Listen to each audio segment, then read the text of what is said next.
Irmãos, espero que vocês estejam bem. Meu nome é Tiago, estou aqui para a gente gravar mais uma aula da nossa escola bíblica. Hoje a gente vai dar sequência nessa série que nós temos visto aí, que é Culturas de uma Igreja Saudável. Sabe o que uma igreja saudável faz? Os seus hábitos? É isso que a gente tem visto ao longo das semanas aí, das últimas semanas com o pastor Osmário, e hoje eu estou aqui para falar sobre generosidade. Então, peço sua atenção, que você possa me acompanhar aí nos próximos minutos, e eu creio que vai ser bênção para a sua vida e para a nossa igreja também, tá bom? Deus te abençoe. Vamos junto.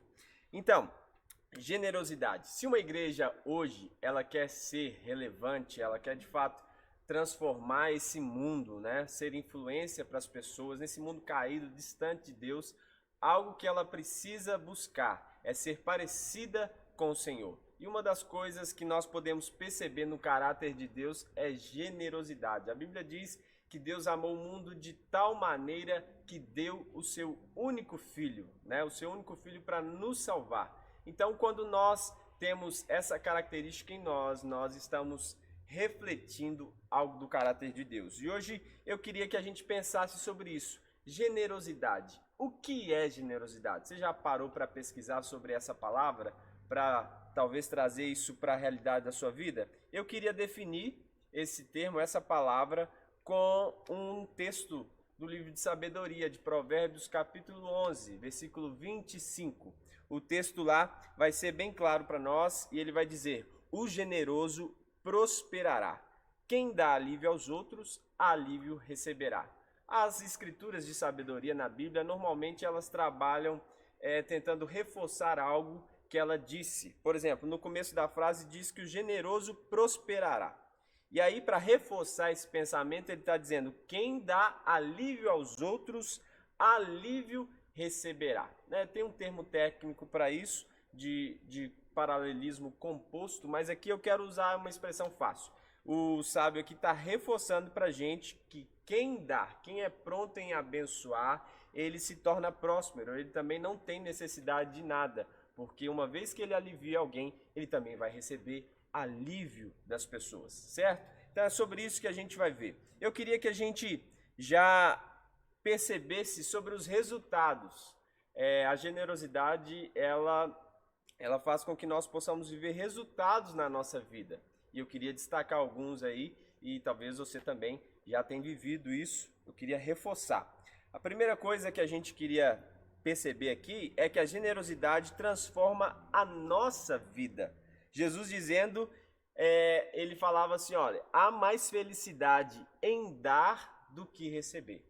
Perceba, alguém que é feliz, ele não é feliz porque retém. Na mente de Jesus, alguém é feliz quando consegue dar. Tá certo?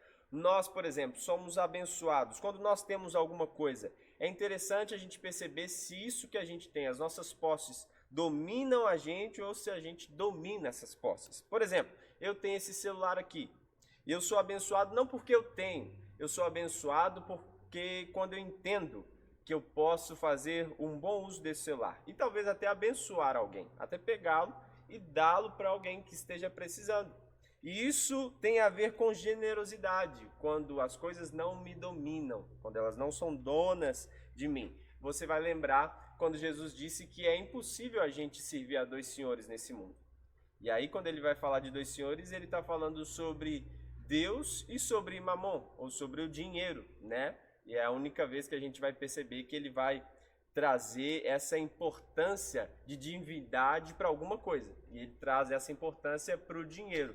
Ele diz que não tem como a gente servir às riquezas e servir a Deus. Então, o primeiro resultado da generosidade na nossa vida é que ela transforma a nossa vida. O generoso sempre vai prosperar.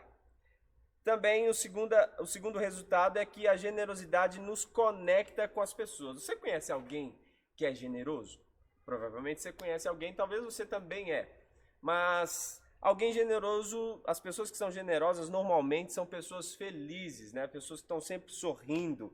elas conseguem fazer coisas boas para as outras pessoas. E fazem isso não no intuito de receberem algo em troca. Elas fazem isso porque elas repetem o movimento de Deus. Deus, ele nos abençoa de uma forma incondicional. A Bíblia diz que a graça nos alcança. E não é porque a gente merece, é porque é graça, é dom de Deus, né? E existem pessoas que são assim. Talvez alguém já pagou um almoço para você, você se sentiu muito feliz, até porque naquele dia o máximo que você teria era dinheiro para comprar uma coxinha e um refrigerante, né? E alguém veio e pagou um lanche ou um almoço especial para você num lugar que você gosta. Então, pessoas assim realmente estão à nossa volta e nós também precisamos nos tornar pessoas generosas, porque a generosidade nos conecta com as pessoas. E o que é mais importante nessa vida para nós são os nossos relacionamentos, são as pessoas. Não adianta nada a gente ter muita coisa e não ter relacionamento. Terceira coisa que eu queria destacar é que a generosidade nos ajuda a investir no que mais importa, no que mais importa. Você sabia que a nossa vida, o nosso tempo, aquilo que a gente vive, as escolhas que nós fazemos são investimentos? Você investe quando você escolhe com quem você vai gastar a sua vida em amizade, com quem você vai casar, os seus filhos, um curso que você vai fazer, a profissão que você vai exercer, são todos investimentos. E Jesus diz para nós que também nós precisamos aprender a investir. Investir naquilo que vale a pena, né? Certa vez, Jesus, lá em Mateus capítulo 6, vai estar dizendo sobre muita coisa importante, mas no versículo 33 ele diz que é uma das coisas que a gente precisa colocar como prioridade. Na verdade, a prioridade máxima da nossa vida deve ser o reino de Deus e a sua justiça. E todas as outras coisas que a gente precisa, como comer, vestir, ter um lugar para morar, todas essas coisas, o Senhor sabe que a gente precisa, Ele vai acrescentar. Então, perceba, no que você tem investido aquilo que tem chegado em suas mãos para administrar? O que você tem investido a sua vida, os dias da sua vida, né? As oportunidades que você tem de levantar da cama de manhã, né? E gastar o seu tempo. O que você tem feito? Onde você tem empregado a sua energia? Isso é importante. A generosidade, então, nos ajuda a investir no que mais importa. A quarta coisa que eu queria destacar é que a generosidade liberta o nosso coração. Diante de Deus, o dinheiro é o espelho do nosso coração. Você conhece uma pessoa, você quer conhecer alguém, veja como ela trata o dinheiro. Como o dinheiro tem representação na vida dela. Se ela o deixa dominar, se ela fala muito sobre ele, ou ela consegue controlar isso. Outro dia eu estava conversando com uma pessoa, tudo que ela falava era sobre dinheiro. Ela estava até perdendo coisas importantes na sua vida por causa do dinheiro, né? Augusto Cury diz assim que há pessoas que são tão pobres que a única coisa que elas têm é dinheiro. Você conhece alguém assim? Você já viveu perto de alguém assim? A pessoa só busca dinheiro, trabalha dia e de noite, tem 1, 2, 3 empregos, quer estudar para ter dinheiro? Perceba que a generosidade liberta o nosso coração. Nós vamos ver daqui a pouco que Deus é dono de todas as coisas, mas Ele é generoso, Ele se importa em dar, em oferecer, mesmo que a gente não dê para Ele e não retorne para Ele aquilo que Ele mereceria, né? Se é que a gente pode dar alguma coisa para Deus. A Bíblia diz que Deus não é servido pelas mãos de homens. Deus não habita em templos feitos por mãos. Deus, ninguém pode dar nada para Ele. Outro dia eu estava conversando com os irmãos, tudo que a gente faz aqui na igreja, no trabalho, é para abençoar as pessoas. E isso tem a ver com generosidade. Então, outra coisa aqui que eu queria que a gente pensasse. Se Deus nos dá, Ele não dá nada para nós mesmos. Tem gente que acha que se Deus o abençoa é porque ele é bonitinho, porque o cabelo dele agradou a Deus, porque ela é bonitinha. Você já pensou que Deus, quando Ele nos abençoa, Ele abençoa com um propósito muito maior do que nós? Deus nunca nos abençoa para que a gente retenha, para que aquilo se finde em nós. O propósito sempre vai além da gente. E eu queria destacar uma coisa aqui para vocês. Ao Senhor Deus pertence o mundo e tudo que nele existe. A terra e todos os seres vivos que nela vivem são deles. Isso está lá em Salmo 24, no Salmo de número 24, versículo 1. Diz que todas as coisas pertencem a Deus. Se pertence a Deus, nada é nosso. E se está com a gente, é porque Ele nos deu. Então, eu queria que a gente pensasse sobre esta frase. Tudo é de Deus. Tudo é de Deus. Repita comigo aí na onde você está. Tudo é de Deus. É tudo dele. Não há nada que seja nosso. Por isso que a gente precisa trabalhar no nosso coração o termo que é muito conhecido, muito falado, mas às vezes a gente não consegue vivê-lo. Mordomia. Se tudo é de Deus, é porque, e algumas coisas estão sobre a nossa administração, é porque Ele nos deu essa responsabilidade como mordomos para administrarmos aquilo que é dele. Somos administradores de todas as coisas que Deus nos deu.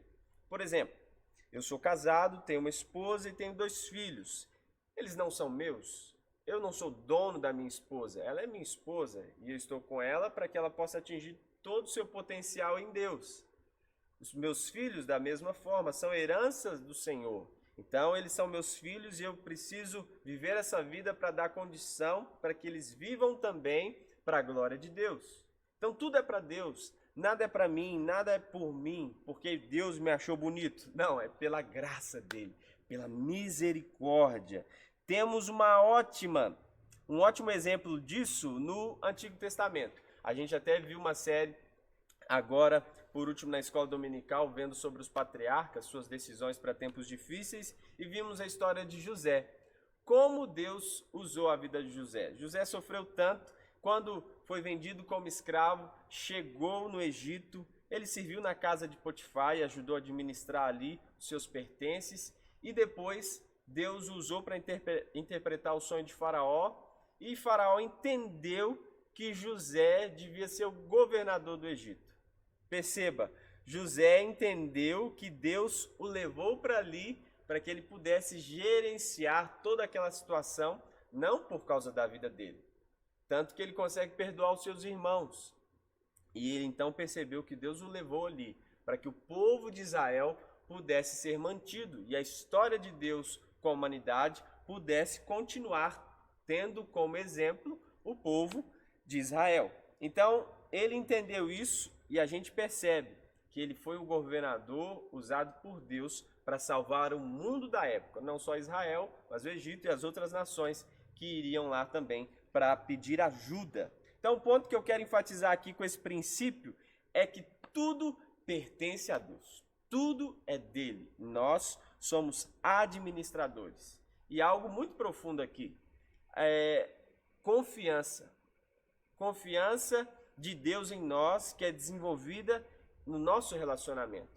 Você percebe? Quanto mais nós conhecemos Deus, conhecemos o seu coração, a sua vontade para a nossa vida, mais responsabilidade Ele nos confia, mais situações Ele nos fala para que a gente seja usado, para que a vontade dEle seja feita aqui nessa terra. Então sempre se lembre disso. Nós somos administradores daquilo que Deus está fazendo. Isso exige da gente muita responsabilidade. A gente precisa fazer isso não como se fosse nosso. Ah, mas Deus então confiou a mim para administrar. Então eu vou fazer da forma como eu acho que deve. Você precisa fazer da forma como Deus mandou que seja feito. Para que você seja achado fiel quando Ele vier para acertar contas com você. Porque Ele vai vir acertar contas e Ele vai querer ver de nós aquilo que nós conseguimos multiplicar para Ele. Tá bom? Outra coisa aqui que eu queria destacar, e a gente avança aí no nosso slide. Somos abençoados para abençoar. Se Deus nos abençoa porque Ele é bom, Ele faz isso para que a gente seja próspero e a nossa prosperidade alcance outras pessoas. Isso tem um propósito, né? Então, Deus geralmente nos dá mais para que a gente também possa dar mais. Ah, mas se Deus está me dando mais e não está dando para a pessoa, então é porque Deus me ama mais. Não, pelo contrário. Se Deus está te dando mais e você está vendo que a outra pessoa não tem, é porque Deus a ama também, da mesma forma que te ama e quer usar você para alcançar essa pessoa. Quer alcançar aquilo que a pessoa é, mas através daquilo que ele te dá, né? Então, a gente precisa perceber isso. Paulo, escrevendo aos Coríntios, no capítulo 9 da segunda carta, ele vai dizer que aqueles irmãos eram enriquecidos de todas as formas, para que pudessem ser generosos em qualquer ocasião. E por nosso intermédio, ele está falando de si, a sua generosidade resulte em ação de graças a Deus. E a nossa generosidade sempre deve ser com o coração agradecido. Eu não faço porque Deus me manda fazer. Eu não sou generoso porque é uma ordem de Deus eu ser generoso. Eu sou generoso porque eu aprendi que Deus me abençoa. E se Ele faz isso, eu também preciso fazer isso com outras pessoas. E você também já viveu e foi fruto de generosidade de muita gente, né? Com certeza isso aconteceu. Outra coisa aqui sobre os propósitos aí da generosidade. Ela tem a ver com resposta ao amor de Deus. Como eu falei no princípio, é como a gente respondendo ao movimento de Deus. Se Deus faz o movimento de nos abençoar, nós também precisamos fazer isso com as outras pessoas, copiando esse movimento. Não é porque a gente é bom, mas porque a gente olha para Deus e aprende com Ele e coloca isso em prática na nossa vida. Então, veja bem, a verdadeira generosidade é feita através de sacrifício e adoração. Isso é uma razão para a gente entender o que Deus fez por nós, né? O que Deus fez com a nossa vida. Ele derramou o seu sangue na cruz do Calvário para que a gente pudesse ser alcançado. E isso agradou, Jesus fez isso, e isso agradou o Pai. Um ato de generosidade do Pai visto no Filho, e o Filho foi obediente para cumprir. Então nós precisamos entender que a generosidade, como resposta ao amor de Deus, ela tem a ver com esse entendimento. Ela é um ato espiritual de adoração voluntário, mas também é bem pensado. Você precisa entender isso. Se Deus te criou, e a Bíblia diz que Deus nos criou para as boas obras. Essas boas obras foram criadas de antemão para que a gente andasse por elas. Então não é uma opção, nós não temos opção de ser generosos. Talvez você ache que a gente tem essa opção, mas não temos. A gente precisa aprender. Tem gente que vai ser generoso até uma medida, né? Aquela generosidade que não me faz falta de nada, então eu vou lá e sou generoso. Mas tem gente que vai ser generoso ao nível maior, que vai até sofrer algum prejuízo. Isso é generosidade levada a esse termo aqui de sacrifício e adoração. E para te lembrar sobre isso, eu quero usar um exemplo daquela mulher do perfume que derramou perfume sobre os pés de Jesus, né? E aí ela enxuga os pés de Jesus com os seus próprios cabelos. Ela derramou um frasco de perfume ali que era o valor de um ano inteiro de trabalho. Imagine. E ela sofreu até uma retaliação a respeito disso. Outro dia mesmo o pastor Osmário pregou sobre isso aqui para nós, sobre essa oferta nossa. Devemos sempre fazer o melhor. E essa mulher, Jesus dizendo sobre ela que aquilo que ela fez seria sempre anunciado, sempre que o evangelho fosse pregado, aquela atitude de generosidade seria lembrada. Eu também vivi isso muito de perto, de uma forma muito interessante, numa viagem que eu fiz um tempo atrás, em 2016, quando, na verdade 2015, quando a gente estava em Moçambique. A gente estava num trabalho de evangelização e também de preparo com a liderança local de uma vila que chamava Matutira. E nessa vila, depois de um culto ali, esses irmãos trouxeram para a gente uma oferta, né? Uma oferta para aqueles que eram hóspedes deles, no caso a gente. E aí eles trouxeram um pato e uma galinha, vivos. E entregaram pra gente assim, durante a canção, a gente cantando ao Senhor e segurando as ofertas vivas. E eu falei assim, gente, isso que é oferta viva. E ali a galinha balançando na minha mão e o pato querendo voar e a gente segurando aquela coisa toda. Foi muito engraçado, né? Porque eu não estou acostumado com isso. Mas isso é uma atitude de adoração a Deus e de um sacrifício, porque para aquelas pessoas é muito importante você cuidar de um animal, preparar um animal para uma ocasião muito importante, eles prepararem aquele animal. E eles fizeram isso oferecendo para a gente, como um sinal de gratidão da gente estar ali com eles, compartilhando o Evangelho.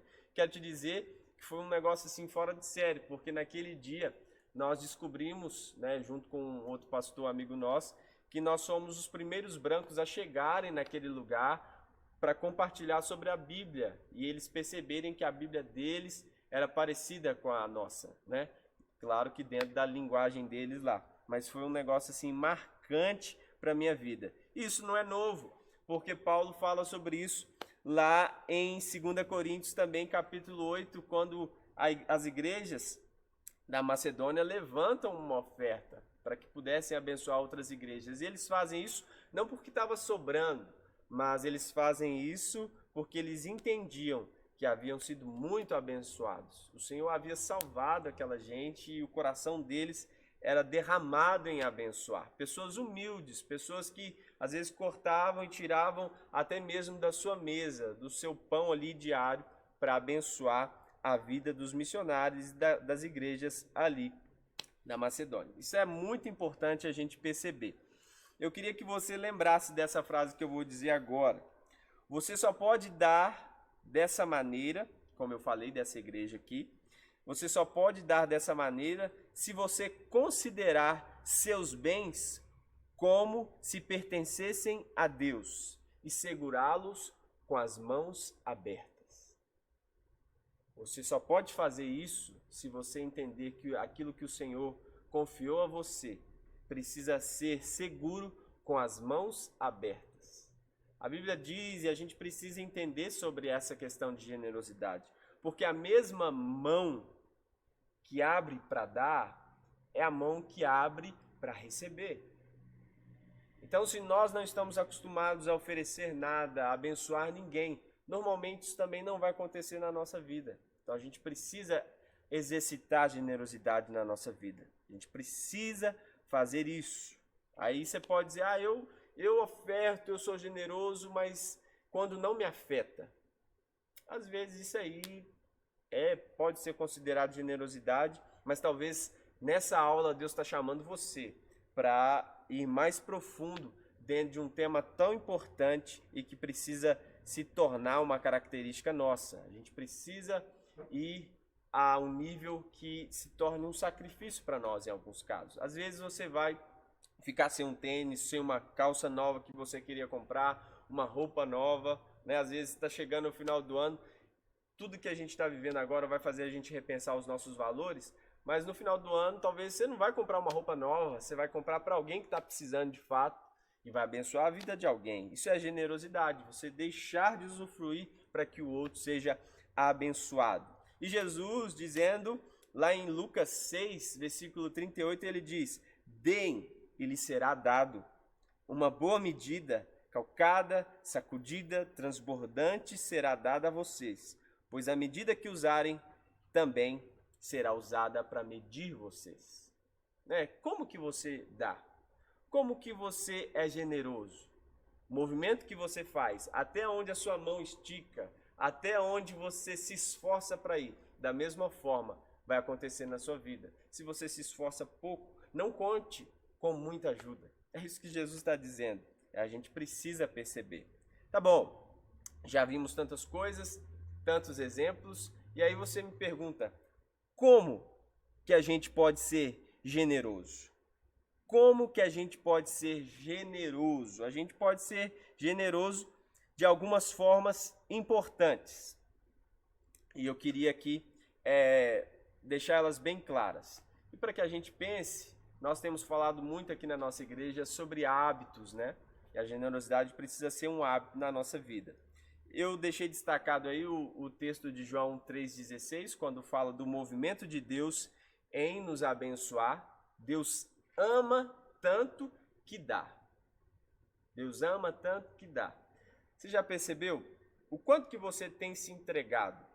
O quanto que você tem compartilhado, né, das responsabilidades, das contas na sua casa? Por exemplo, nesse tempo de pandemia, de dificuldade, você tem exercido um papel importante na sua casa em relação às contas? Você tem participado disso? Porque é importante. Às vezes você está em casa, você vê a pessoa que normalmente é responsável, o marido, a esposa, né? Se o filho também estiver participando disso, é importante que todos se unam, porque onde a gente ama estar, onde a gente ama viver, a gente precisa participar disso. A gente precisa fazer um sacrifício para que as coisas continuem andando, né? Então é importante a gente tornar a generosidade um hábito na nossa vida. Então, respondendo à pergunta como ser generoso, um primeiro movimento que a gente pode fazer é dar com regularidade. Regularidade. A gente precisa fazer disso um compromisso. Por exemplo, na igreja, a igreja ela é abençoada e é mantida com ofertas e dízimos, com dízimos e ofertas, né? Então, normalmente a gente sempre faz isso e tem esse costume. Outro dia eu estava ouvindo um pastor falando, né? E aí ele até falando de uma forma assim bem engraçada, que ele tinha o avô dele gostava muito de sal. E quando ia no restaurante, ele pegava o saleiro e aí ele derrubava o sal assim na comida, né? E aí quando o saleiro saía pouco sal, aí ele falava assim, dizimista. Aí ele falou assim, mas dizimista? Por que dizimista, vô? Não, porque só dá o que tem que dar. E muitas vezes a gente é assim. A gente acha, não, tem que dar só meus 10%. Tem gente que é contra o dízimo, fala, isso é coisa da lei, mas não percebe que isso vem 400 anos antes da lei, em Abraão. Abraão já fez isso. Jacó disse isso para Deus, se o Senhor me acompanhar durante a jornada de ida e volta, eu darei dízimo de tudo. Isso faz parte de um coração generoso. Mas é contra isso quem tem dificuldade em dar, quem ama pouco, né? E aí não consegue dar aqui, não consegue dar em casa também, não consegue participar de nada em lugar algum. Você quer ver e medir o amor de alguém? Perceba o quanto ela dá, o quanto ela doa, o quanto ela entrega, principalmente aquilo que é valoroso, o dinheiro. Veja como essa pessoa dá. Então, dê com regularidade, seja fiel. Perceba, você gostaria que Deus fosse infiel a você? No momento de tribulação, de dificuldade, quando você ora, você não gosta quando Deus te ouve? Imagine, será que Deus também não pode contar com você para que o Evangelho continue sendo pregado perto de você e longe em povos que ainda não ouviram falar de Jesus? Então, dê com regularidade. A segunda coisa para que eu me torne generoso é dar o que você pode. Sobre os dízimos e ofertas, é aquilo que você entende, né? Ninguém coloca para você, você precisa dar, se você não dá. Não, você dá o que você pode, a Bíblia ensina isso, aquilo que você pode dar. Mas tem pessoas que às vezes querem se enganar as pessoas e acham que enganam a Deus. Nunca pode dar, mas é só você ir lá no Instagram da pessoa, você vai ver no Facebook, a pessoa vive como se fosse rica. Mas quando se fala sobre ser fiel a Deus, ela tem dificuldade. Então isso é porque o coração dela ainda não foi entregue a Jesus completamente. E ela precisa fazer isso o mais rápido possível. Então você dá o que você pode e você dá com alegria, sem peso no coração. Outro dia me disseram assim, né, o pessoal falando que uma das frases que eu tenho costume de dizer é que a gente deve dar mesmo se o coração da gente não sentir que tem que dar, porque o nosso coração é enganoso. Por isso nós precisamos exercitar, ter o hábito de dar, mas tem que fazer isso com alegria. Eu dou porque eu tenho para dar. O que Jesus disse, é melhor dar, é mais feliz aquele que dá do que aquele que recebe. Quem já passou dificuldade, quem precisou de ajuda, você sabe o quanto é difícil pedir ajuda, mas é tão bom quando a gente pode dar. Então eu convido você a exercitar isso. E por último aqui, nós precisamos dar com sabedoria. É claro que você precisa fazer no seu planejamento, se você não tem, faça um planejamento mensal sobre as suas finanças e entenda que aquilo que você contribui na igreja, seja doando para um missionário, para uma agência missionária, coloque isso no papel dentro do seu orçamento, faça lá uma planilha, os próprios aplicativos de banco hoje têm isso, faça isso, mas não deixe de dar, faça da generosidade um hábito seu, tá certo? Para fechar isso, eu queria reforçar sobre generosidade, lembrando, nós não fazemos nada porque nós somos bons, nós fazemos porque aprendemos com Deus. E se Deus deu o seu próprio filho, Jesus, para morrer no nosso lugar, nós precisamos também aprender a dar. Muitas vezes a gente olha para Abraão e fala assim, Abraão é o nosso pai da fé, mas ele foi o nosso pai na fé. A Bíblia diz que ele ofereceu Isaac a Deus. E o autor aos Hebreus diz que ele foi o primeiro a ouvir o evangelho e ele creu. Isso foi lhe imputado como justiça. Por quê? Porque ele entendeu que podia dar Isaac a Deus, porque Deus saberia o que faria com isso. E Hebreus diz que ele cria que ainda das cinzas Deus poderia ressuscitar Isaac. E não deixe para ser generoso só quando tudo vai bem. Seja generoso até quando os dias estão difíceis para você. Porque Deus não vai deixar faltar na sua casa, na sua vida. Assim eu creio e assim eu profetizo sobre a sua família, sobre a sua casa, prosperidade do Senhor. Busque sempre fazer a vontade dele, porque ele cuida dos passarinhos, do pardal, que ninguém prende numa gaiola, porque não é chamativo. Mas a gente precisa perceber que se ele cuida do pardal, ele vai cuidar da gente, que fomos criados à sua imagem e semelhança. E se você quer parecer com Deus, seja generoso. Deus te abençoe, fique na paz, em nome de Jesus. Até mais.